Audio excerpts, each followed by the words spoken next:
Hi, I'm Lisa Mirabile, and I'm sitting here today with Bob Williams, President of Briscoe Protective Systems, a fire and safety security company, and Mike Uttaro, Chief Assistant Fire Marshal for Nassau County. Bob, why don't you tell us a little bit about yourself? Okay, thank you very much, Lisa. I'm proud to be here and talk about CO and fire safety. I started in the fire alarm industry actually when I was a young boy, and I got my first fire truck. I found it very interesting, and I played with the ladder, and down the street was a firehouse, and I used to see the firemen with their big hats and coats, and they even worked with a dog. We had a Dalmatian that was there, and I said, what a job that is, being able to help people by fighting fires and also having animals as a pet right at work with you. Well, my interest grew, and in 1978 I started a security alarm company that eventually became a fire alarm company, and what we're all about is educating the public on fire protection, and our motto at Briscoe is people helping people make a difference. And we feel by That's a good motto. Thank you. And we feel by installing our fire alarm systems is one thing, but educating the public and giving back is a very important thing. That's why we have on our website a page dedicated to carbon monoxide and fire safety in both commercial and residential applications. So people have somewhere to go to find out the facts about that. It's not just geared toward Briscoe, it's just regular generic facts that anybody can use so their family and their business employees can feel safe all year round. And so that's updated regularly. You have all the latest fire safety along with carbon monoxide safety tips on that website? Yes, I am very active in working with legislators both on the state and the local level on guiding fire alarm requirements and making sure they meet what is the common and best goals for both business owners and residents. So yes, we update them as the new laws and regulations come into effect. We make sure we have them there, and we also avail ourselves to do presentations for chambers of commerce and things like that for people so they can understand the rules and regulations. So you and Mike must work closely together. Mike, why don't you tell me about your role in the fire safety and carbon monoxide I've safety been arena? Member of the fire service now for 27 years. Started off as a volunteer firefighter in Nassau County. I've been with the Nassau County Fire Marshal's office for about 17 years now. I've been the Assistant Chief Fire Marshal of our Bureau of Fire Inspection for about the past 2 to 3 years. Don't exactly Nice. remember the start date. Been interested in fire safety for many years. On this job, we preach fire safety, we enforce the fire codes, and as Bob had said, we work together with the contracting community, the public, to try to make sure that people understand what the laws are. The laws are very complex. There's county laws, state laws, national standards, and we try to basically put it in terms that they can understand so they can provide a level of safety to their homes. Now, do the laws vary, residential versus commercial? Yes, there are different laws with the state fire codes. The residential code of New York State deals with fire safety in the home and the residential structures, whereas the fire and building codes of New York State pertain to commercial locations and establishments and fire safety. Well, we all know that this is the time of the year where everyone has their Christmas trees and their lights on. It's the holiday season and everyone's busy. These lights stay on for a long time, and are there any special tips that you want to give to us for both fire and carbon monoxide poisoning or safety during the holiday season specifically? Yes, there's actually many things.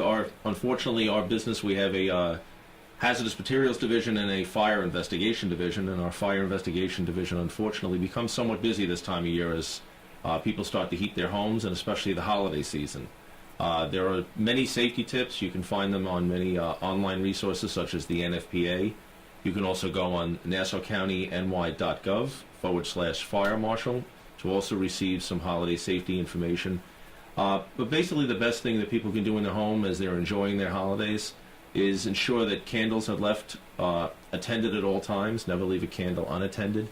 Ensure that if you have a live Christmas tree in your home, that it has a fresh cut, that it is regularly watered. If it becomes brittle, and the needles begin to fall off the tree, it may be time to take the tree out of the house. Okay. But again, for the most part, if you have them cut correctly and watered all the time, they will last for the couple of weeks of the Christmas season. Make sure that all lighting connections are not frayed or cut, especially if you staple lights to the wall. Ensure that your electrical connections extension cords can be very dangerous if they're used on a permanent basis versus just temporary. Look for the UL trademark on electrical products to make sure that they were tested to a safety standard that's acceptable to the United States. That's a good one. I never really look out for that. Exactly, and it's very important as we live in a global world and we take in more and more imports from overseas. And of course, carbon monoxide and smoke detection is very important, not only during the holidays but all year round, but specifically during the holidays and the heating season. Now, what is carbon monoxide, Bob? Why don't you tell me a little bit about that? I think that a lot of people, they understand, okay, I have my fire alarm, my alarm system, I have my fire detector in the house, but what should they do for carbon monoxide? Okay, that's a good question, Lisa. Carbon monoxide is an invisible, toxic, flammable gas that cannot be noticed by either humans or pets. It's a result of incomplete carbon combustion, primarily from fossil fuel burning appliances.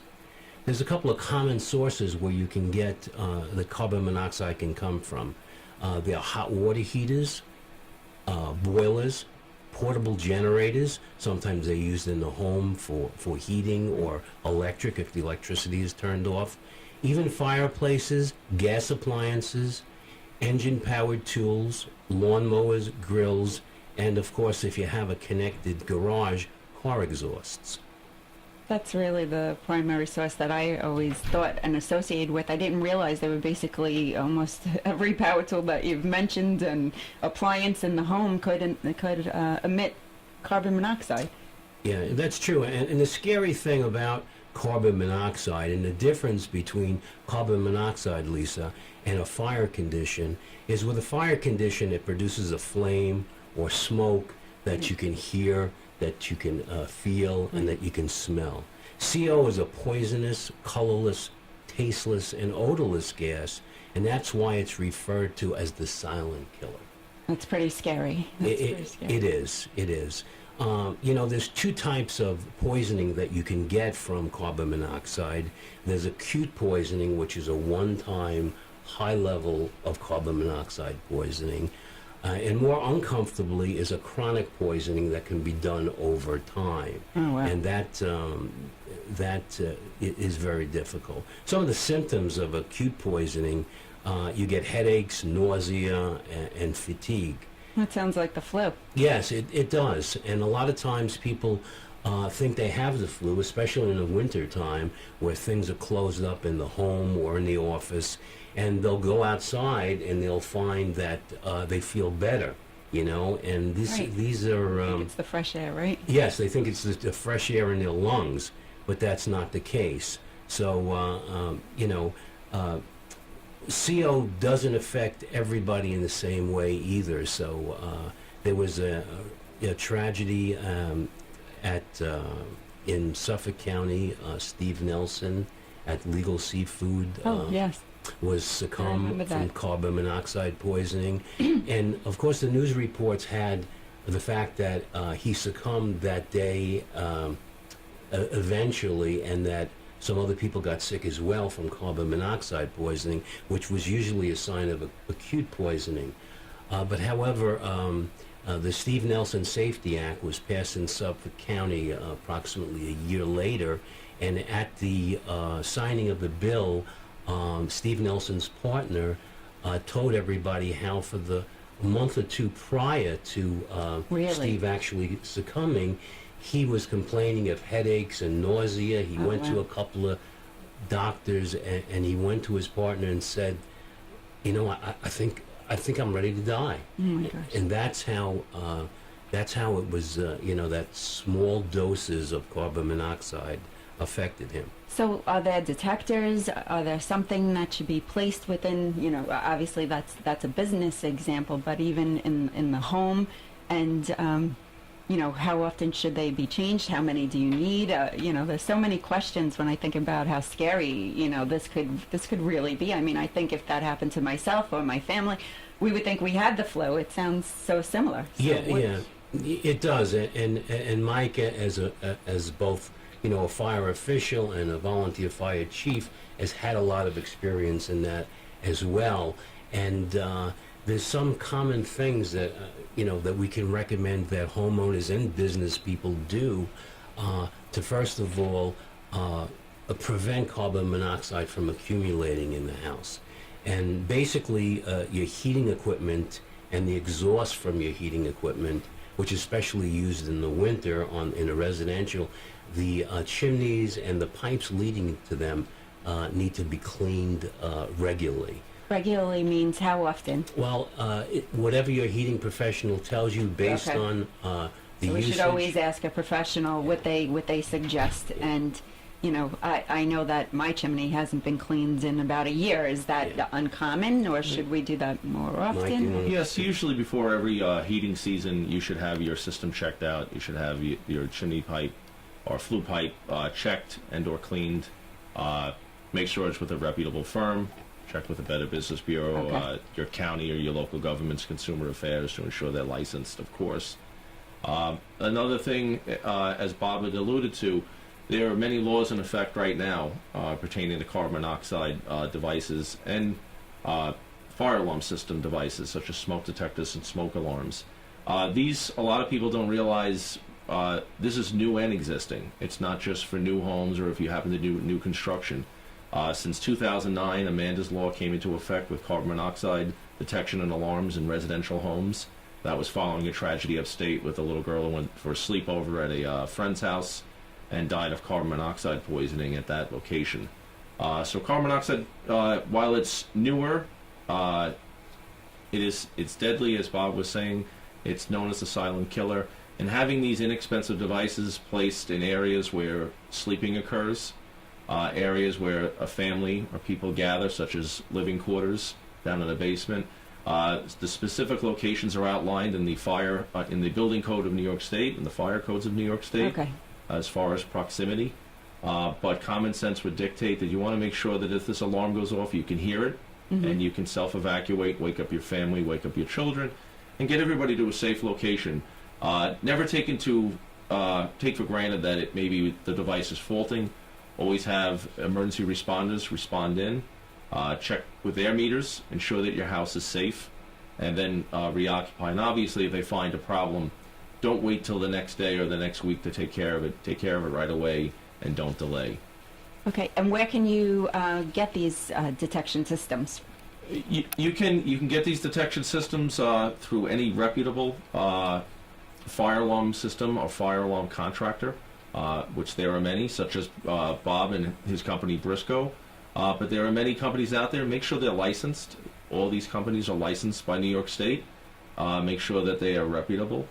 And again, you can do some self-investigation of your own by going on the NFPA websites.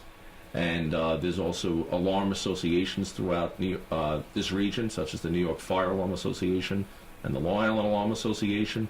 And you can get some further information through there to make sure that you're getting what you need for your particular circumstance. Now, Bob, you mentioned that you had these safety tips. They're available on your website, and I know that the public would really be interested in taking a look. Could you just repeat where they can find that on the website? Yes, Lisa. It'd be at briscoeprotective.com/co, or we have a fire safety tip section on the website, and we have fire safety tips not only for the holidays, but also for both commercial and residential applications. Very good. We have plenty of fire alarm products that are there too. Okay. They can be chosen to be installed by anybody. We at Briscoe, it's important that any of the presentations we do a generic presentation. It's not a commercial for Briscoe. Okay. It's a commercial for fire safety. As a matter of fact, one of the programs that we do is called a Just One Life program, Lisa, where we sponsor a giveaway of smoke or CO detectors along with local firehouses. Well, that sounds like a tremendous effort. It is. It's a good thing that we do, and we also try to. The most important thing with the giveaways is to get the devices installed in the houses. I've was a former firefighter in Suffolk County, and I used to respond to CO calls, and sometimes I'd be going into the garage and find the CO detector on the workbench not installed. So getting it up is an important thing. I know my husband has a ton of projects sitting on his workbench as well, but I think that this is one that, like you said, is extremely important, and we need to stress to our friends and our family and our communities to get these up and keep Yes. everyone safe. Can you tell me how often the batteries should be checked? Because I know, like, we have fire alarms in our house and the detectors in our house, but I don't know how often I've actually, tested them. Should they be tested regularly, or? As you always hear when the clocks change in both the fall and the spring, change your clocks, change your batteries. Okay. So battery-operated devices and alarms should be checked at least every 6 months. Okay. Technology, thank God, is caught up with these devices as well, and there's sealed lithium battery type devices out on the market Very good. that are up to 10 years. But again, make sure these devices are always there and in working order. As far as these systems, such as fire alarm systems or carbon monoxide alarm systems that are hardwired and part of a system that transmits to a central station perhaps, those systems by law are required to be inspected and cleaned at least once a year by a licensed alarm company. So make sure that your licensed professional comes in, allow them to do their job, make sure these devices work.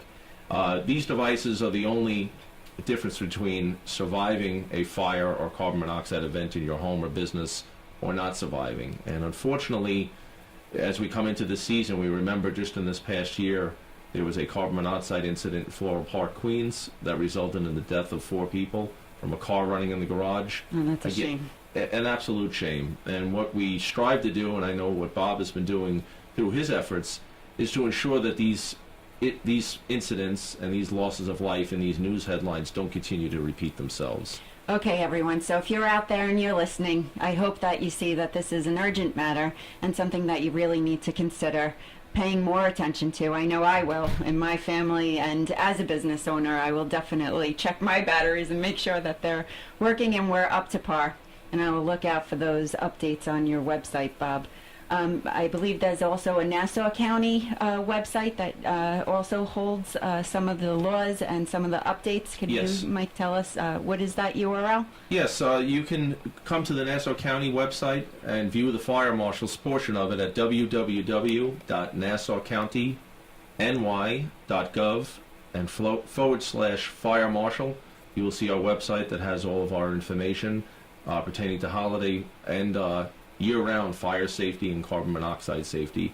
Additionally, if in addition to our county fire website, we also have 71 volunteer fire departments, and you can feel free to stop by any one of those fire stations in Nassau County, or go on their websites to get some additional information for you and or your family. Now, Briscoe Protective also offers a free consultation for someone to come out and take a look at their place of business. Is that accurate? Yeah, yes, we do. We're primarily commercial and institutional fire alarm company. We'll offer a free survey. We'll also speak in front of any chamber of commerces or That's any great. business organizations. We have a PowerPoint presentation that we give, and it's a generic presentation. As I said, it's not a commercial for Briscoe Protective Systems, because if we can save just one life, from this silent killer, this CO, it's worth all the presentations we can give. And we feel that's an obligation of people who make their money in those community businesses need to give back, and that's part of our giving back. Very good. Now, I know that I know of 3 instances that happened last year on Long Island. How many would you say do occur through the holiday season and through the winter months on an average across Long Island? There are probably many instances, both that you see in the news Yes. and those you don't see in the news, pertaining to incidents that happen both with carbon monoxide safety and fires in the home, where either detectives were present and alerted people to the danger, and people were able to safely evacuate their home or business, or those unfortunate circumstances like we referred to before, that these alarms and detectors were not present in a business or home, and unfortunately they were met with possibly tragic results. I mentioned the Floral Park, Queens incident, and of course Bob had mentioned, which began the movement with carbon monoxide detection and alarms in commercial properties, was the Legal Seafoods incident in Suffolk County just a short time ago. Very good. Are we wrap? 10 minutes, you got it. 10 minutes? Okay. Yes, the Centers for Disease Control, Lisa, who monitors conditions nationwide, reports there's over 50,000 emergency room cases in the United States that have to do with CO poisoning and the like, where they're treated, and there's over 500 deaths. So a lot of times you don't hear about it in the news. It's not always newsworthy, but it is. The Centers for Disease Control do keep figures like that. I can relate a story where people are not always convinced with carbon monoxide that there is a problem. When I was a firefighter, we got a call for CO, and at that time, about 10 years ago, we weren't required to mask up as soon as we went in, but we went in with the CO meter. It was about 2 o'clock in the morning. It was about 5 degrees outside, and the owner of the house had called us and said they've not been feeling well, but when they go out to work, they feel better, and they come back, they're not feeling well. So we went and we started in the basement that has a boiler room, and we got a reading on our meter, and it was, I think it was 15 parts per million, and we told the basement tenants and the homeowner that they had to leave the house. And it's a cold winter's night. It's 2 o'clock in the morning. The gentleman who lived in the basement said, "Wait a minute, my daughter has the flu. This is nothing to do with anything else," because there was no flames, there was no smoke, No smell. no smell.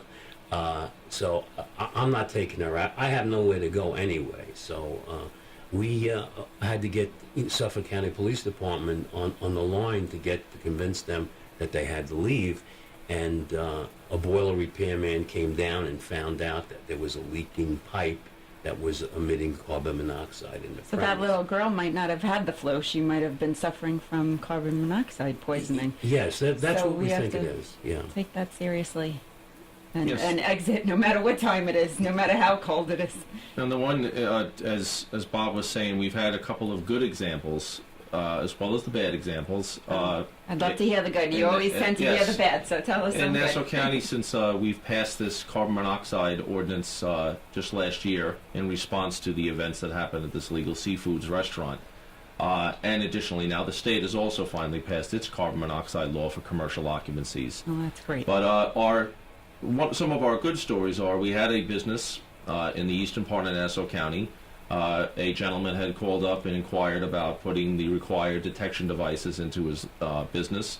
Was a little bit dismayed at the expense, which that does factor in. Sure. And he discussed it, and he went ahead with the project, and he installed these devices. And lo and behold, just a few weeks after these devices were installed, there was a faulty heating unit within his building, which put carbon monoxide gas into his business.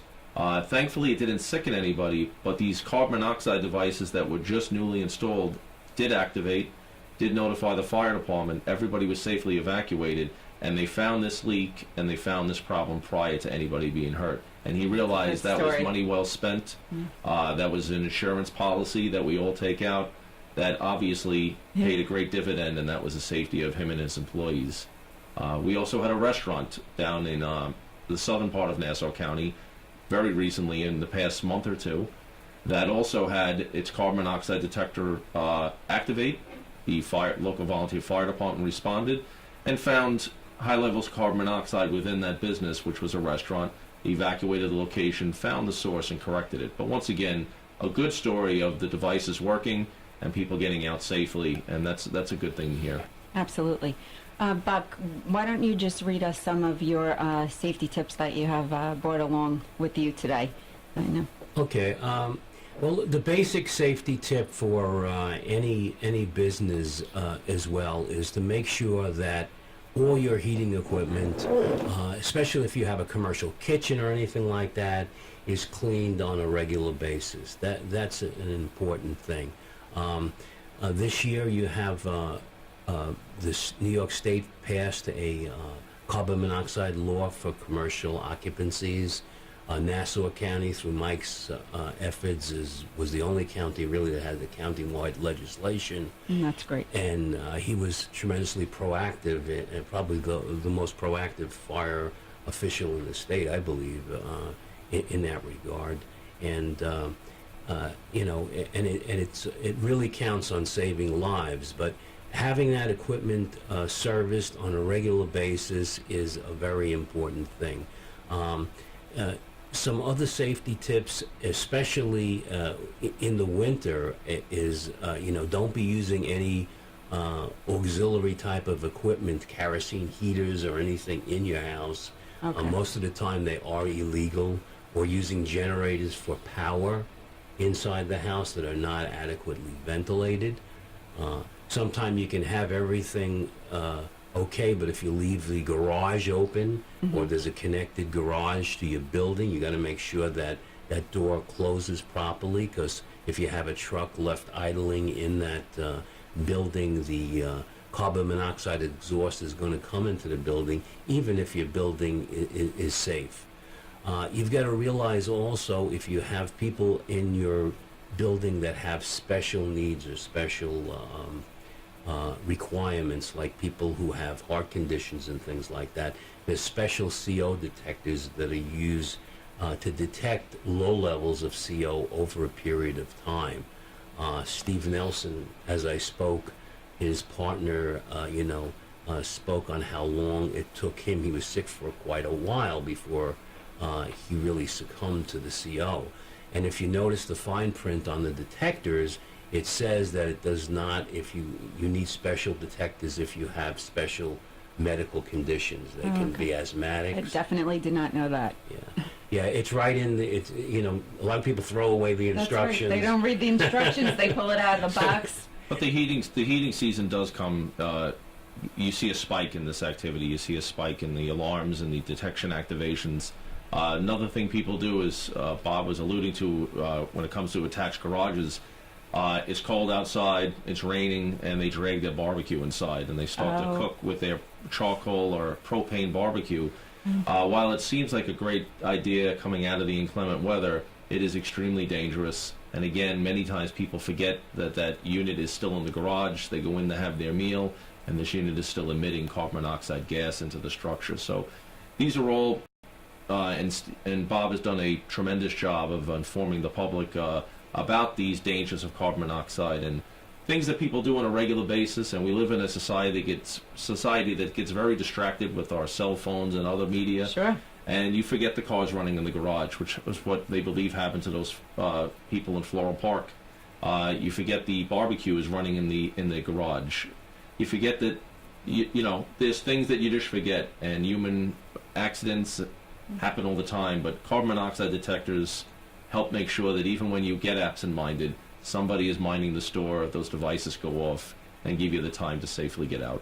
Well, this is all great information, and I hope that everyone that's listening takes advantage of really visiting those websites. So I'm just going to repeat them one more time so you can go there for your safety tips, your up-to-date laws. I know as a business owner, I will be visiting the websites myself just to make sure that my own employees and myself remain safe through the holiday and throughout the year.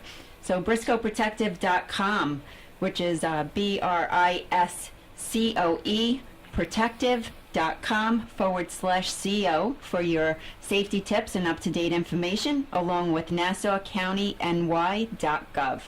All right, everyone, have a great holiday season. Thanks for coming in, and we hope Long Island stays safe. Thank you. Thank you, and Liz. God Happy bless. holidays. Happy holidays. Thank you. All right.